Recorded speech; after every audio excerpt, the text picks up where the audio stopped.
Production and distribution of City Club forums on IdeaStream are made possible by the generous support of PNC, the Chautauqua Institution, and the United Black Fund of Greater Cleveland, Incorporated.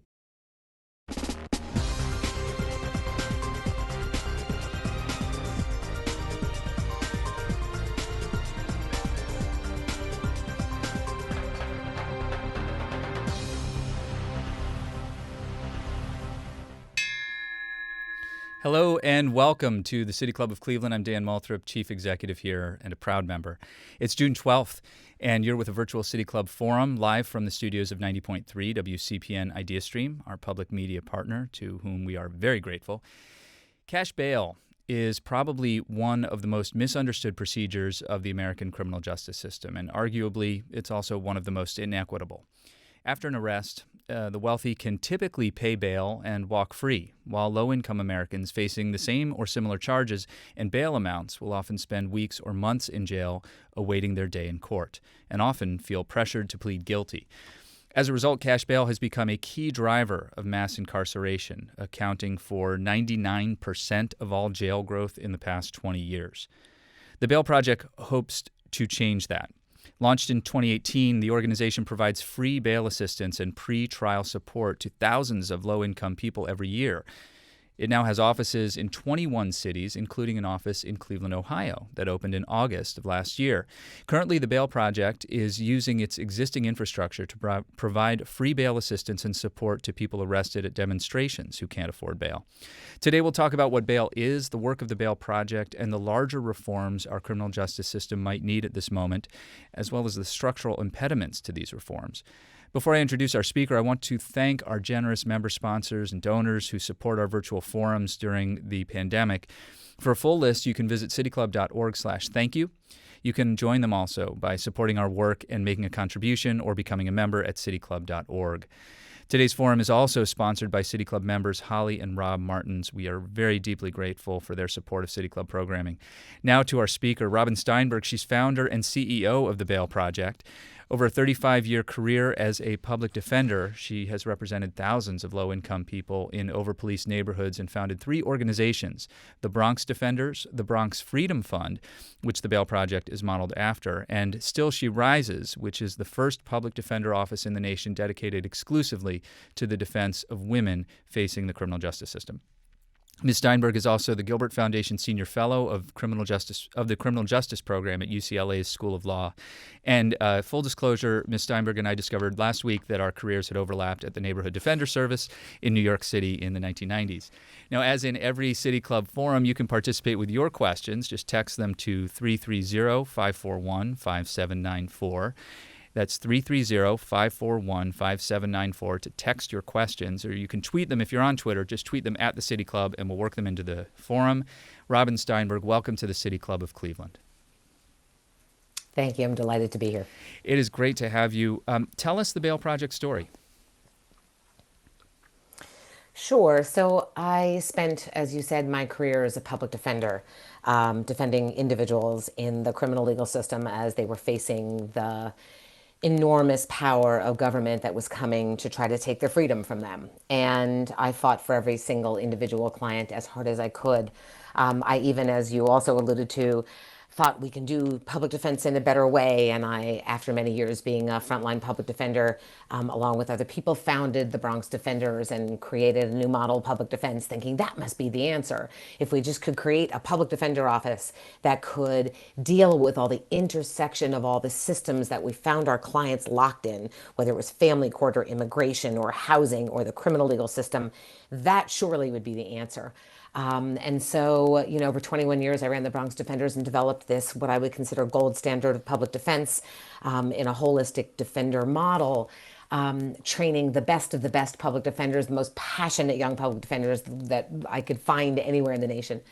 And sometimes what I realized was no matter how hard we tried and how hard we fought and how vigorous and zealous our defense was, that it all boiled down to money. That if you had the $500 to pay your bail, you could go home and fight your case from a position of freedom. But if you did not, you were going to remain in a jail cell. And that made my blood boil. It was the most obvious creation of a two-tier system of justice I'd ever seen. It was clear that the impact of cash bail was particularly onerous and really was on the backs of low-income Americans and particularly brown and black Americans, where judges set bail in higher amounts and they're less likely to be able to make it. And so I think about bail as the oil that sort of keeps this machine running. And that if we can somehow intervene at that level, we might be able to actually work towards real systemic change. So when was the Baile Project born? So the Bail Project was born, interestingly, in 2005. My husband David and I were talking about the horrors of bail that we saw and the injustice of it. And he said, we should be able to just pay people's bail. Maybe we could just like start paying people's bail. And we began to sort of talk about that over Chinese takeout and in New York City, where every good thing happens. And all of a sudden it occurred to us, well, since bail money comes back at the end of a case, what if we created a revolving bail fund and we put money into a fund and we began to pay people's bail? What would happen? How would that operate? Could we actually make a dent in this obvious moment of injustice in the criminal legal system? And so for 2 years, we tried to find funding from 2005 to 2007 and had a million doors slammed in our face. People thought it was a crazy idea. Maybe it was. But finally, we found one person, Jason Flom and his father, the late Joe Flom, who were willing to give us a check for $100,000 to create the Bronx Freedom Fund, this very small revolving bail fund. Now, look, people have put together their money for generations to bail their loved ones out. There have been bail funds that were, designed to respond to a particular moment, but we didn't really ever see a model of a revolving fund that was meant to be able to bail people out over and over again in a given community. And we certainly had never seen anybody think about how do you track what happens to people when you're able to intervene at that level. So we set up the Bronx Freedom Fund and we began to bail people out. And people thought, I was warned by everybody, you're never going to get your money back. People aren't going to come back to court. This is a crazy idea. Why would they come back to court if they don't have anything on the line? But David and I had a sense, having worked with our clients for so many years, that people would come back to court because it's better to come back to court, because it's in your best interest to come back to court, and because clients will listen to the judges when they're told to come back to court. So we took the chance, took the gamble, and began paying bail with this philanthropy and tracked the data over 10 years. And what we saw was astounding. It surprised even us. And we saw 95% of our clients came back for every single court date. So that was the first thing that smashed the myth that cash was the incentive that made people come back to court. Turns out it has nothing to do with cash. So our entire cash bail system is built on that myth. But the thing that we also saw that was really surprising was the downstream impact. So you pay somebody's bail and then they can fight their case. And what we saw in the Bronx was over half the cases got dismissed when we paid people's bail, which told us a lot about how the system was operating. And of course we knew getting people out of jail would help, protect them against the harms that happen in a jail cell. Physical violence, sexual violence, your mental health is affected, your physical health is affected. It's a traumatic experience to be in jail and you carry that trauma with you forever. But also your life outside falls apart, right? Your kids can get taken away, you can get evicted, you can lose your job, you can get kicked out of school, your immigration status could be jeopardized. So we began to see sort of when you got out and when bail was paid, you not only avoided those devastating negative consequences to you and your family and your community, but you had better case outcomes.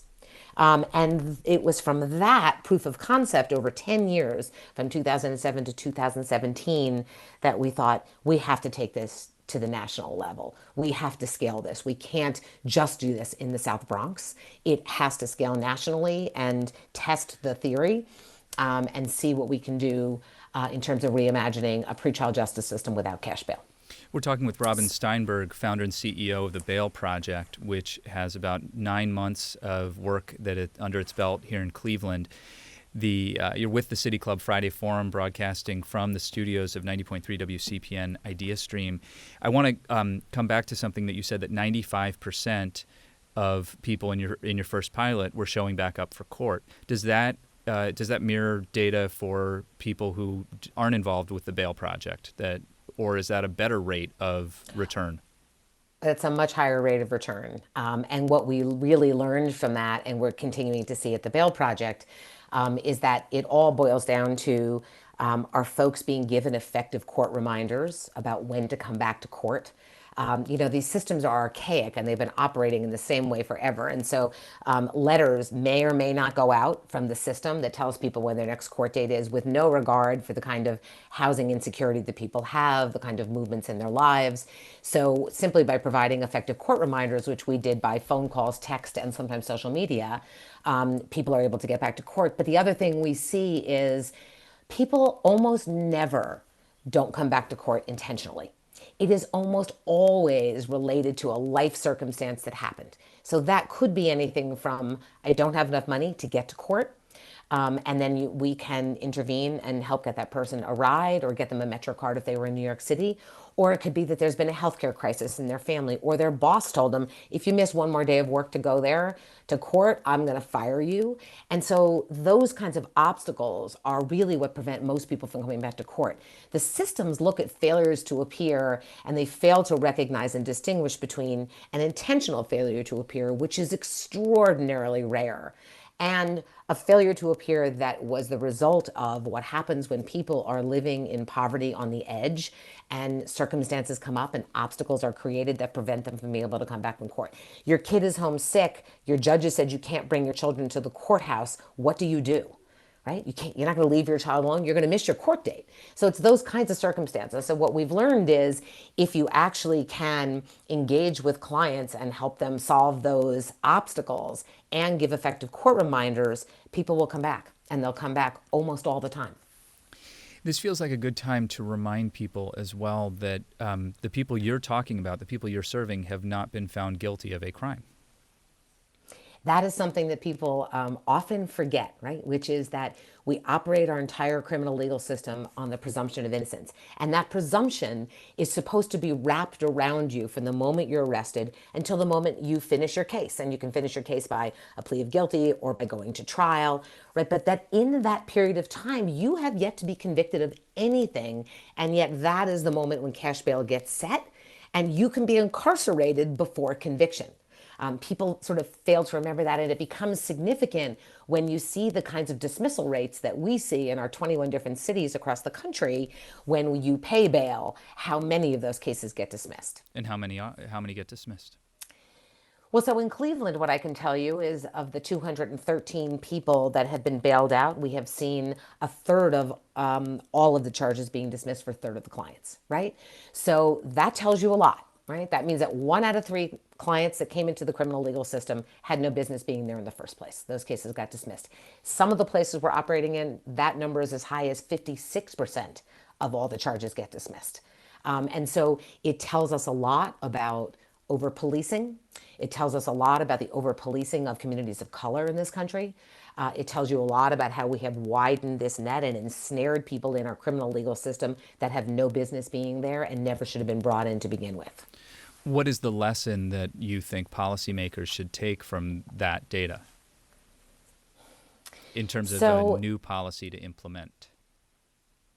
Sure. I mean, that's a much bigger question about how we operate in this country and how we have expanded our police departments in city after city from one end of the country to the next, despite the fact that we have seen crime rates fall consistently year after year, decade after decade.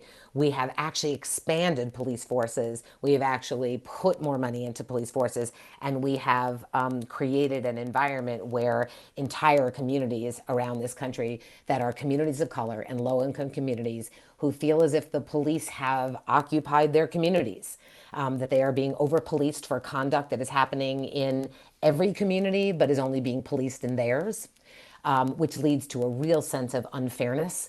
It leads to a real sense of injustice.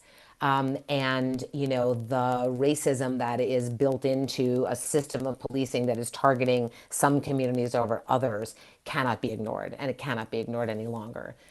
We need to downsize police. We need to downsize the police force, frankly. I want to take a step back towards the beginning of our system.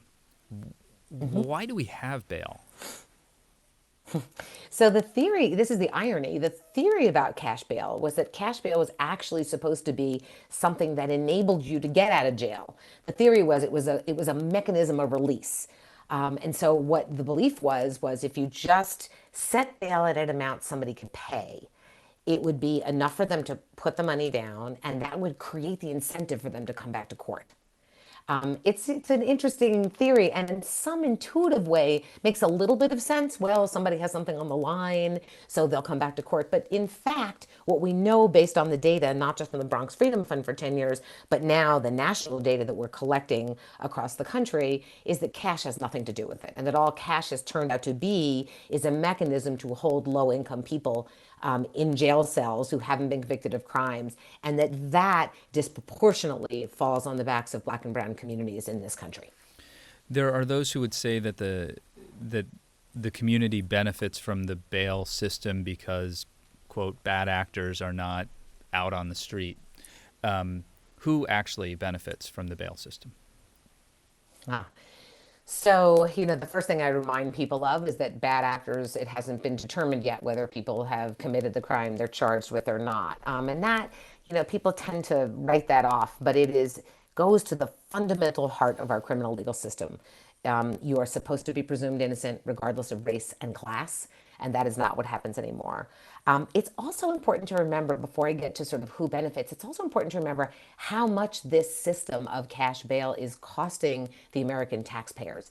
Of course, it is costing the individuals locked in those jail cells and their families and communities the most, unconscionable cost to those folks. But it is important for your listeners to remember that it costs $14 billion annually to incarcerate people on cash bail before they've been convicted of a crime. And so we might want to think in a moment that we are thinking about diminished economic returns, when we're thinking about economies really being strained as a result of COVID, whether we really want to be spending $14 billion annually holding people in jail cells who have been convicted of a crime. But the beneficiaries of cash bail, obviously there's cash bail has propped up a bail bond industry in this country, which is a multi-billion-dollar industry.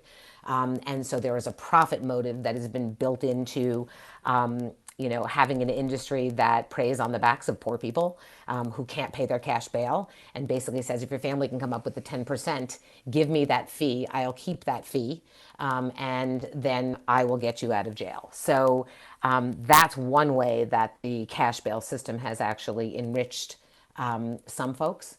The other thing that cash bail has done, more importantly, when you think about it, is it really is, what keeps our criminal legal system running. It really is the oil that keeps that machine going. And the reason is the experience of being in jail is so terrifying and so dehumanizing and so violent and so horrific that when faced with the opportunity to get out, if you simply plead guilty, people will plead guilty to what they're charged with, whether they did it or they didn't do it. And so cash bail has actually enabled our criminal legal system to churn millions and millions and millions of people through our criminal legal system every year, offering them a plea bargain to allow them a way to get home to safety. So bail is the coercive lever that gets people to plead guilty. And then people plead guilty, and yes, they get to go home, but now they have to deal with having a criminal conviction that will follow them for the rest of their lives as a kind of perpetual punishment that will provide barriers for jobs and future and upward economic mobility. Cash bail has all sorts of negative and devastating consequences, and it's costing all of us. To come back to the cost to taxpayers that you mentioned, the annual cost, the last time I saw data on this, the annual cost for incarceration is somewhere between $30,000 and $40,000 per year per inmate, and it may be more in some places. There is a vernacular, part of the vernacular in the Cleveland community is that if you are not paying bail, you are, quote, sitting 30. You sit 30 days is the sort of standard. It's so much the vernacular that it was used in the State of the Schools last year by our school CEO, Eric Gordon. He referred to, families where a parent is sitting 30. And so people who are smarter than me can do the math to figure out the per day rate, the per day cost to taxpayers of people who are incarcerated but not guilty. And that seems like a really significant bit of public dollars. It is a huge amount of public dollars. I'm even struck by the phrase sitting 30. I'm struck by the casualness of that. I'm struck by the acceptance of the norm that must mean, that people have a phrase that they've developed, and what that means, that people are just going to sit there 30. It's a sort of reflection of the kind of indifference that we have about incarcerating people. And in large measure, that's related to the fact that the people we're incarcerating are predominantly Black and brown and from low-income communities. And there has been a blind eye turned to the devastation and the violence and the tragedy that being locked in our criminal legal system causes to those folks and to their families and to their communities. When we think about bail, it is sort of so deeply entrenched in the American sort of criminal justice narrative, the television shows that many watch that many are familiar with,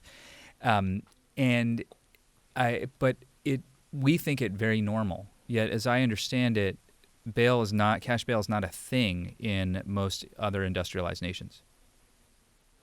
Yeah, so cash bail does exist in some places. We actually got an email 2 days ago at the Bail Project from a criminal defense lawyer in Johannesburg in South Africa, who was talking about the exact same dynamic, that his clients were being held on cash bail, that they were being forced to plead guilty because it was the only way to get out. So it certainly does exist, but it is a uniquely American problem, and it has been, as you said in your introduction, the driver of mass incarceration in this country for decades. And so, when we think about eliminating cash bail, it's really important for us to remember that there are other ways of doing this. There are other ways to thinking about pretrial justice, and that has nothing to do with dollar amounts and nothing to do with then creating a two-tier system of justice, one for people who have money and one for people without. What are the other ways? And you mentioned some earlier in terms of communicating court dates in the ways that we all communicate today, rather than mail, which may or may not actually find the intended recipient. What else? So look, when we think about pretrial, I could talk about the pretrial justice system, meaning from the time you're arrested to the time your case closes. If we're just thinking about that moment in time, there should be the presumption of release, right? What's happened instead, right, is that judges have set bail in amounts that people can't afford to pay. And you have to remember, most Americans across this country don't have money in their savings account to pay for an emergency, right? And so when you think about judges setting cash bail in an amount people can't pay, right, you see the consequences of that. So what we should be doing is that, so it becomes the norm that you're held in jail on bail, rather than the norm being a presumption that you are released. It should be that pretrial detention, being held in a jail cell before conviction, should be the very rare exception, not the norm. But it's become completely distorted, and cash bail has allowed incarceration before conviction to be the norm, rather than freedom to be the norm before you're convicted. We mentioned earlier the structure that we would discuss, the structural impediments. What are they? So look, we have developed a criminal legal system and a cash bail system in this country that has existed for a long time. Systems do not go down without a fight. They will fight for their lives, and you know that. And even when you think you're making some reforms in a system, the danger is always, if you're not incredibly vigilant about what you're replacing one system with for another system, is you may recreate the same racial and economic inequities that the system had all along.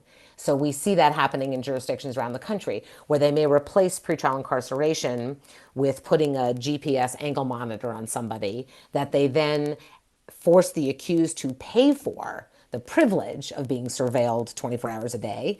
They have to pay for the setup. They have to pay for the daily fees. And right there, you have recreated the same, right, two-tier system of justice, one who can pay for it and one who can't pay for it.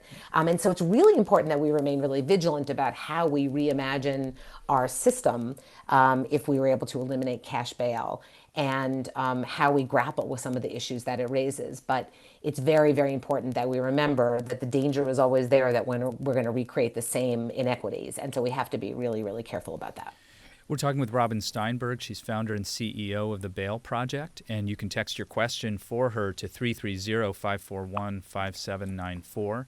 That's 330-541-5794. Or if you're on Twitter, tweet it at the City Club, and we'll work your question in. Robin, what about the bail bonds industry? That is a significant industry. Many people perceive it to be sort of mom and pop shops who are trying to help people out. How do you see it?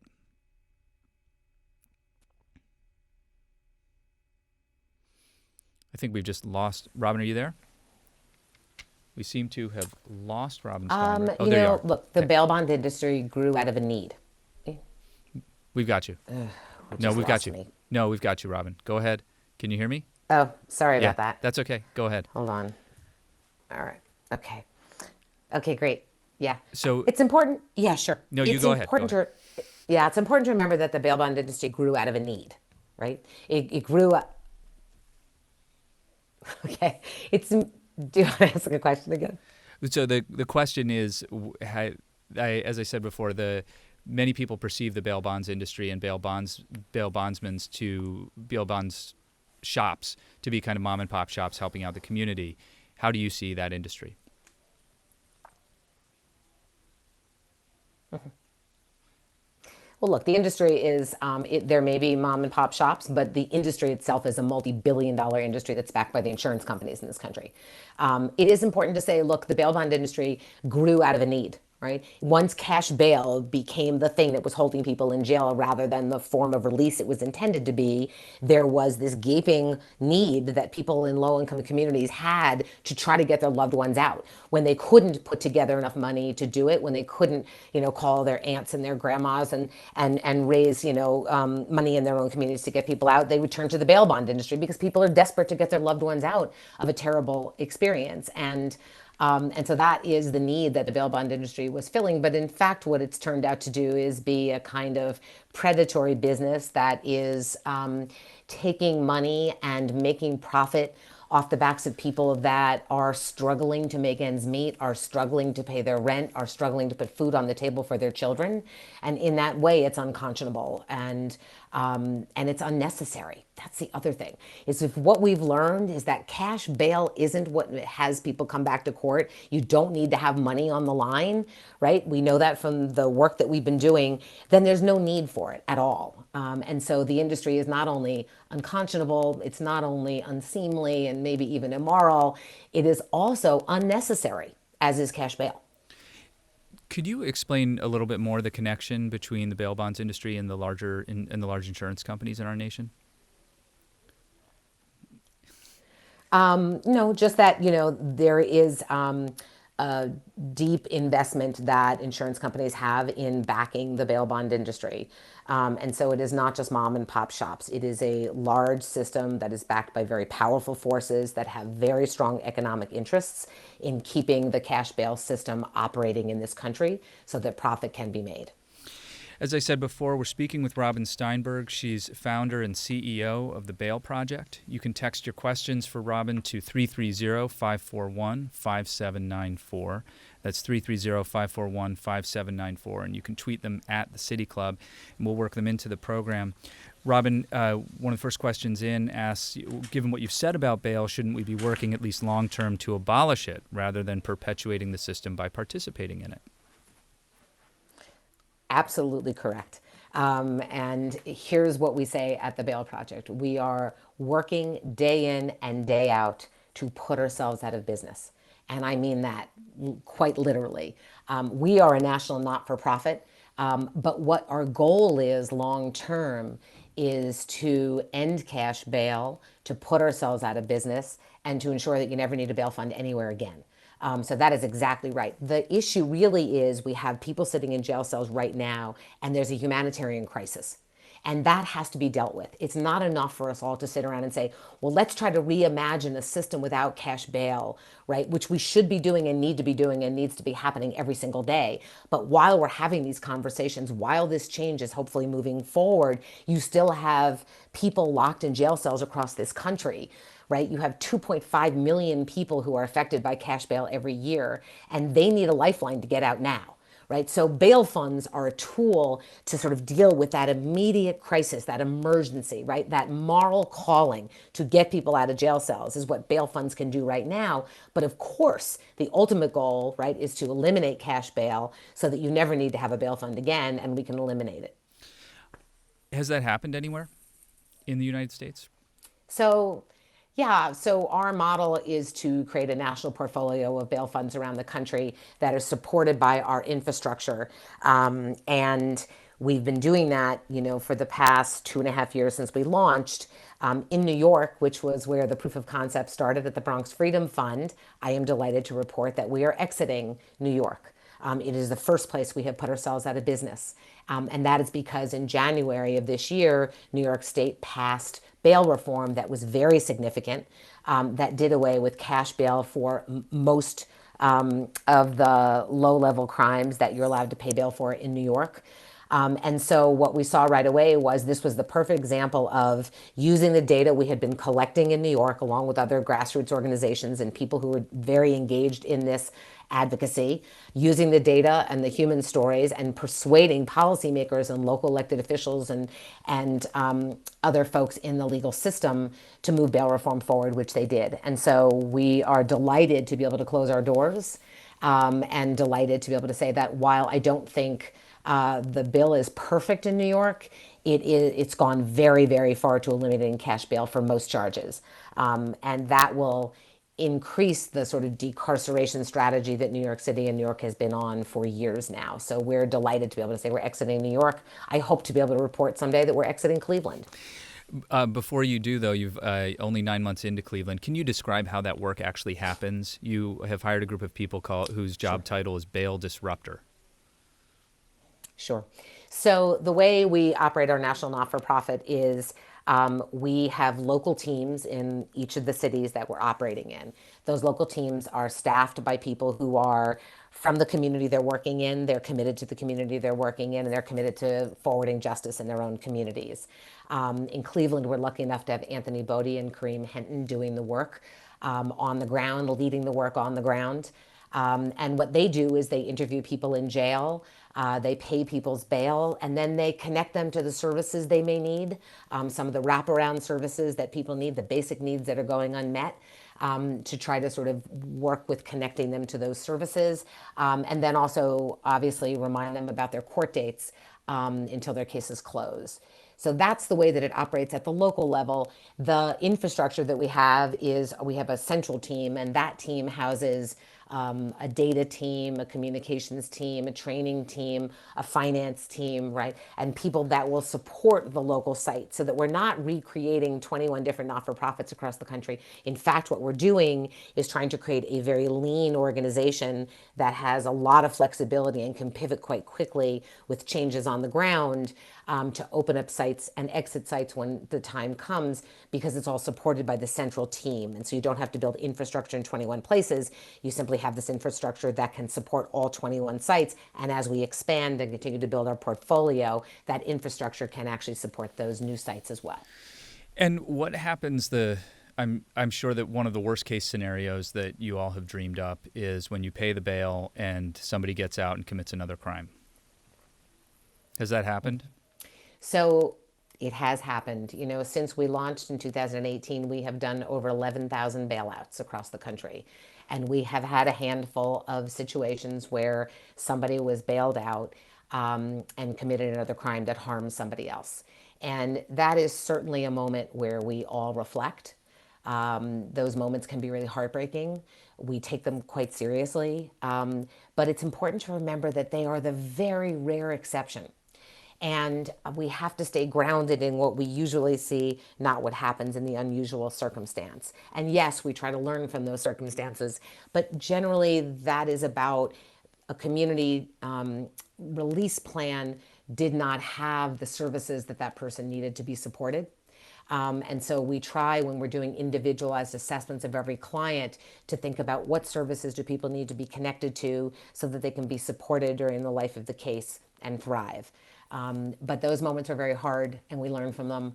But we always try to stay grounded in also thinking about how they are the very, very rare exception. So much in our criminal legal system and our policy in the criminal legal system has been driven by a narrative of fear. And that is another way that when we think about those exceptions, and they're heartbreaking, right? But we try to keep ourselves grounded in the data. And that's not because we don't understand there's real human beings involved, but it is because to keep rational, to understand what's actually happening, you have to keep your feet on the ground and recognize there were 11,000 people that we were able to bail out. And the overwhelming majority of time, people not only went home, but they thrived and they had better outcomes and they had better case outcomes and better outcomes for their lives. And that's what we try to stay grounded in those very, very hard moments. Some newsrooms are beginning to refuse to publish mugshots of people arrested and even referring to them as suspects in some cases. What has been the impact of media and public perception on how difficult it has been to get bail reform?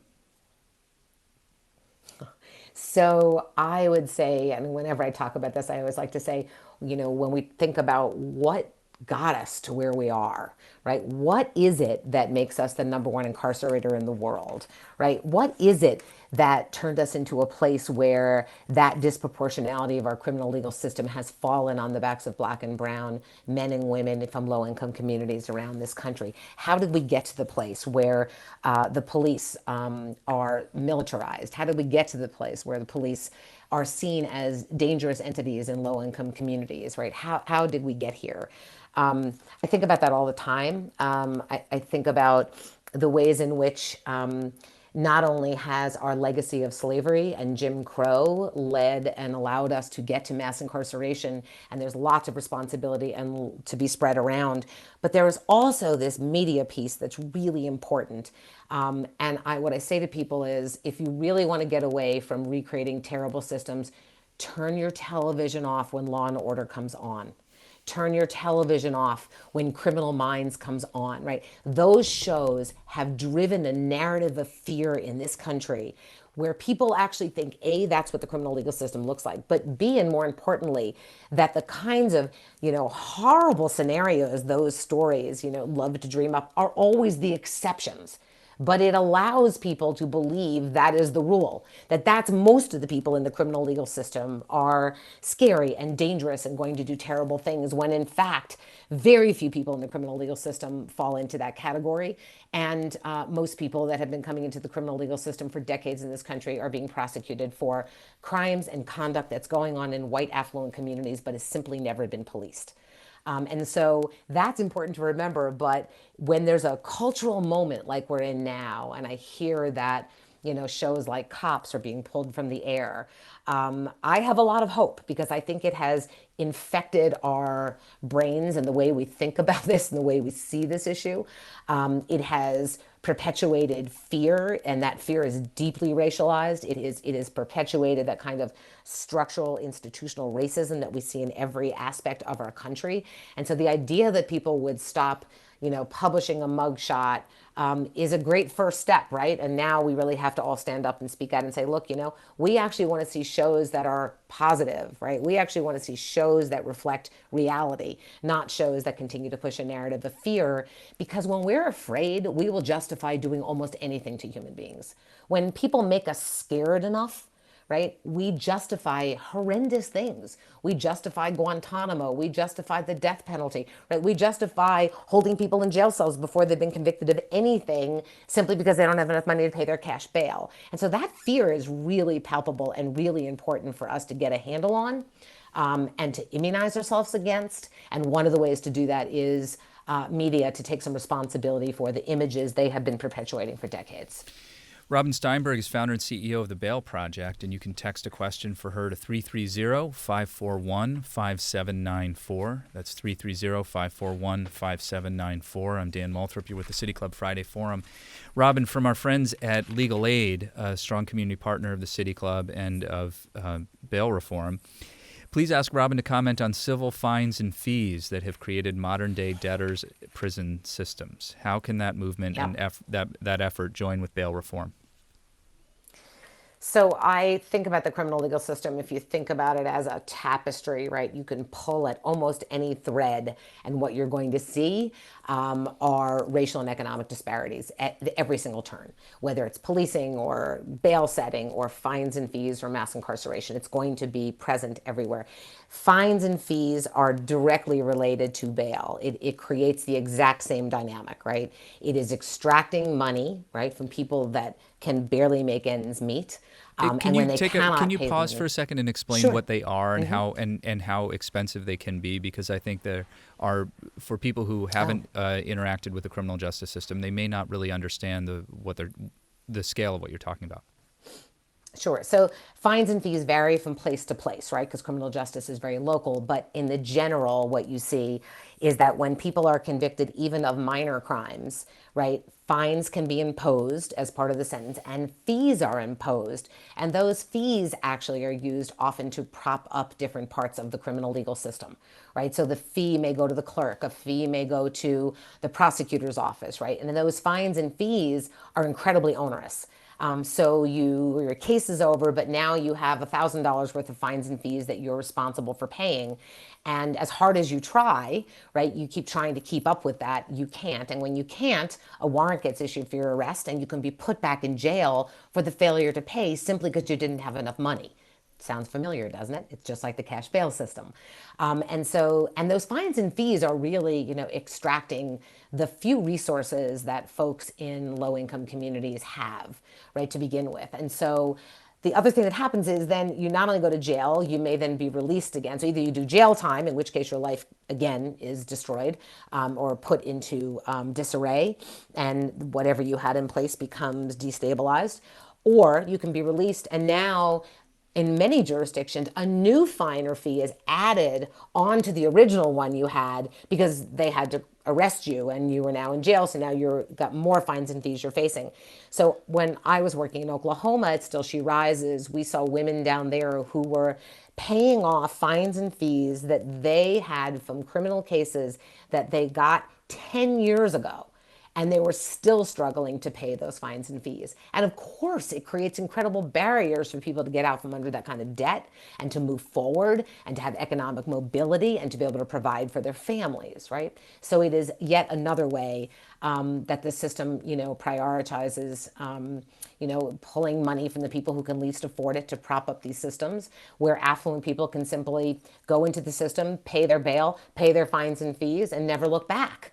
And people without those resources will be burdened by those fines and fees, for years, and in some cases for decades. And they may even wind up being incarcerated because they can't pay. And just to connect all of those dots, often that happens when somebody is in fact innocent, has pleaded guilty to something just so they can get out of jail earlier or get back with their family, and then they're still assessed those fines and fees for whatever reason, and then they may be carrying that burden for years as well.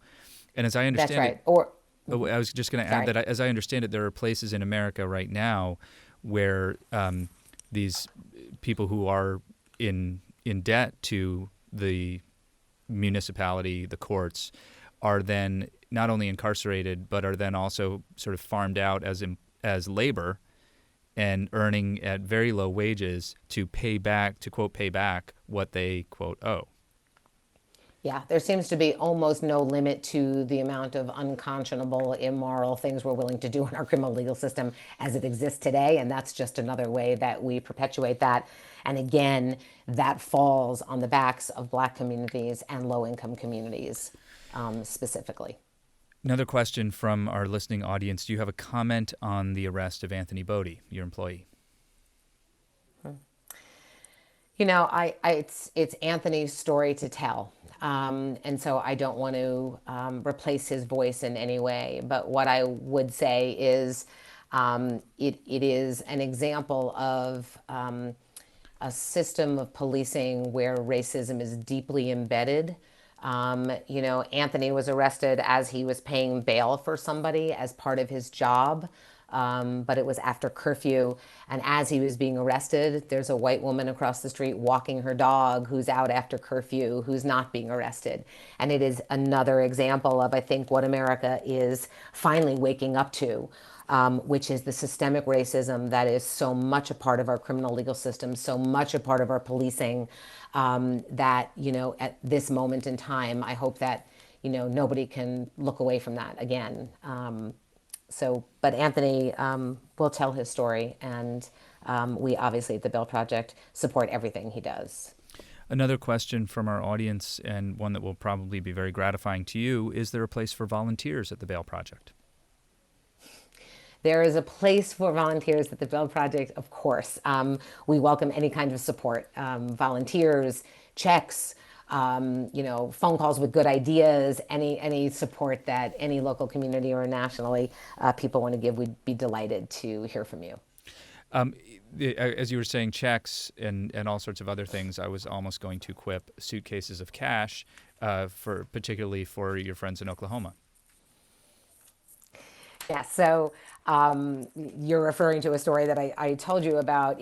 Jurisdictions operate their bail systems differently, and one of the things that's been most striking to me in Tulsa, Oklahoma, is the requirement that bail must be paid in actual cash, which means that our bail disruptors in Tulsa, Oklahoma have to go to a bank, pull out dollar bills. They have to then go to the jail and pay at the window in the jail with dollar bills. So they may actually have to have a suitcase with thousands of dollars simply because the system has refused to allow us to pay bail with cashier's checks or online or with credit cards or any other way. It's, again, another way that these archaic systems just refuse to change. So we're working on that as we speak. But yeah, that is certainly one of the more archaic systems that remain in place.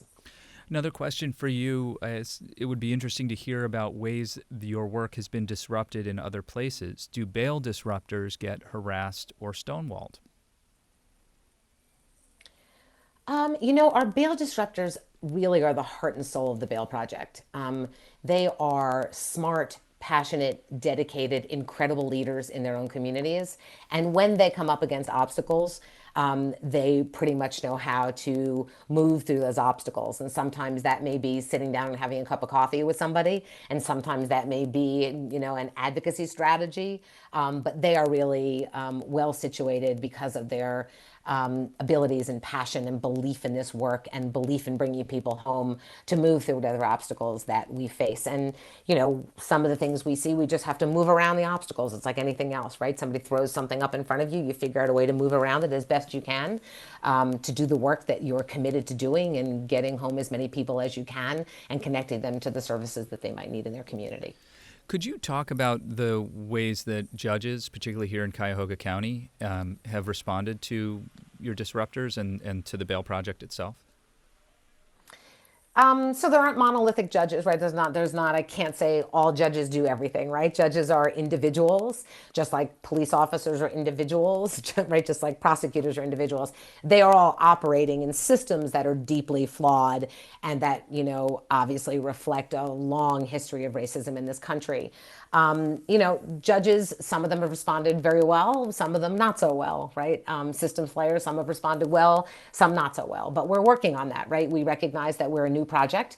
We're working really hard to bring partners to the table to explain the work that we're doing, and how it's actually not only good for people to be home while their cases are pending, but how that actually helps all of us. How that starts to change the face of what justice looks like, how it begins to eliminate the unfairness and the systemic racism that we see in the system. It is significant to note that, of the bailouts that we have done in Cleveland thus far, 87% of the people we have bailed out are Black. But 53% of the population in Cleveland is Black. So you can see the disparity and the impact that cash bail has on Black residents in Cleveland, right? And we're trying to do something about that. Anthony and Kareem have bailed out about 213 people since launching and have incredible results, right? 95% of clients make, the clients make 95% of their court dates. There's 111 cases that have closed. And as you said earlier, and a third of those cases have been dismissed entirely. And so they're doing incredible work. And I think systems players, even if they might have been suspicious at first, I think will grow to understand how we really are working along with our systems actors and organizers in the community and other not-for-profits working towards a more just system, a more fair system, a system that is devoid of the kind of racism that we've seen for generations. And I'm confident that, that will happen over time. And that we'll be able to continue to do our work until maybe someday we can work with policymakers in, eliminating cash bail. Does the Bail Project take everybody who asks for help? So we do individualized assessments, right? We think about this very carefully. We really look at bails in the range of $5,000 or less. And we did that as a sort of strategy to be able to reach as many people as possible. And so that's one of the things that we look at. But the other thing we look at is the individual needs a client may have, right? Can we actually connect clients to what they may need when they come out? Is there an effective way to notify somebody? Is there a way to remind them of their court date? And the sad fact is, right, that low-income communities and particularly communities of color have been so under-resourced for so long. There's been so little investment in those communities that a lot of the times the infrastructure for support isn't there yet. It doesn't exist yet, right? There isn't the treatment that we need. There isn't the mental health services that communities need, right? There aren't things in place to support people. And sometimes in those situations, we can't bail somebody out when we think that bailing them out is going to put them in harm's way or somebody else's way. And we're very careful about that and think about that seriously. But that really is about a lack of investment in communities and a lack of investment in low-income communities in creating the kinds of services and supports and basic needs that need to be met. This is a really interesting question here. Our listener writes, I'm interested in bringing loved ones into this dialogue, but I'm unsure how to do so effectively.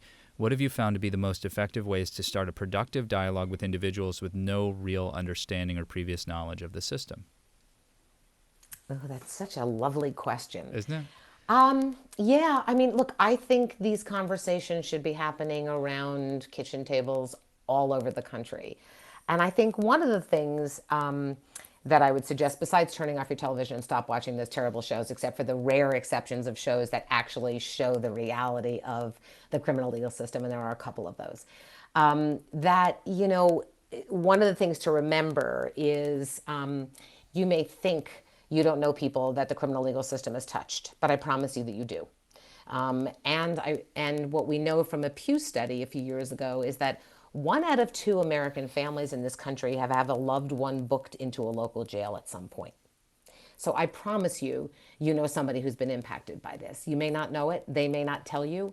But I promise you this is a bigger problem than you think. But really what I would say is what our legal system looks like, right? This is my way in sometimes. What our legal system looks like is a reflection of our values. It is a reflection of each and every one of us.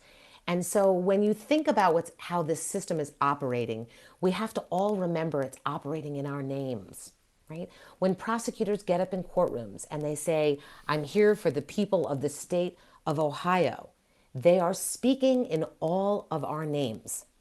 And what they do and how they operate and how that impacts some communities and not others is a responsibility that we all own. So I try to sort of think about this as, how a country's legal system operates says everything about the values that we want to hold out as being ours. And in America, I like to think that the value that we say about ourselves could someday be real, which is that we believe in the presumption of innocence, that we believe that equal justice should be provided to everybody, regardless of race or class, that we believe our system is fair, that we believe we operate with humanity and dignity and respect and love, and that we believe our criminal legal system should be restorative, not just punitive. And so if you begin to have those bigger conversations, maybe you can drill it down to cash bail at some point. But it's really a much larger issue about who we are as Americans and what we get to say about ourselves and what we don't get to say about ourselves when a system operates the way that this criminal legal system does. We're just about at the end, but I wanted to clarify one thing, which is that with 213 bail recipients having been served over the last 9 months, you obviously have sufficient funds in the Revolving Bail Fund, but you do have 2 full-time employees here, and that's a different operational need. So which I add as a fellow nonprofit fundraiser, you need money to support that. Thank you for that. We do, of course. We do have a National Revolving Bail Fund, and that money gets used and it gets dispersed to, to Cleveland and other jurisdictions that we're operating in on an as-needed basis, depending on how many bailouts need to be done. And part of that revolving bail fund will go to the protesters. But that revolving bail fund has been there for 2.5 years. It will go on long after this moment to bail people out charged in the protest or otherwise. But yes, we always have to fundraise for the operational part of the organization because that doesn't revolve, right? That goes to supporting incredible people who work on the ground to do this work, like Anthony and Kareem in Cleveland. And that's what we raise money for, too, is for the operations to be able to continue and to support our incredible team of bailout disruptors around the country. Robin Steinberg is founder and CEO of the Baile Project, which, as I said, has been working in Cleveland for about 9 months now. And Robin, I just want to thank you for your time today, and I want to thank you for your work here in Cleveland and across the country, and thank you for working to make our criminal justice system more just.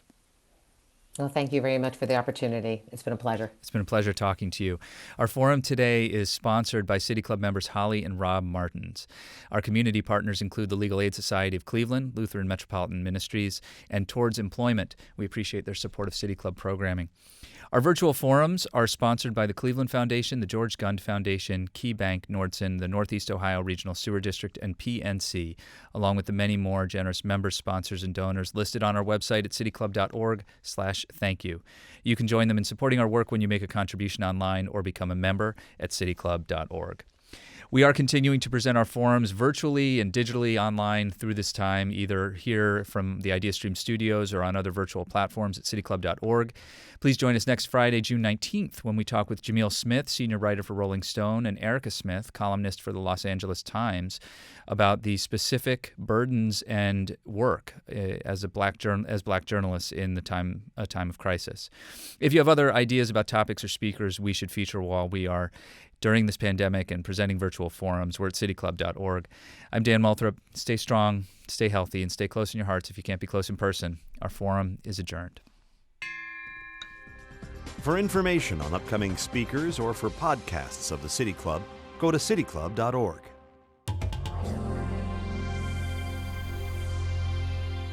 Production and distribution of City Club forums on IdeaStream are made possible by the generous support of PNC, the Chautauqua Institution, and the United Black Fund of Greater Cleveland, Incorporated.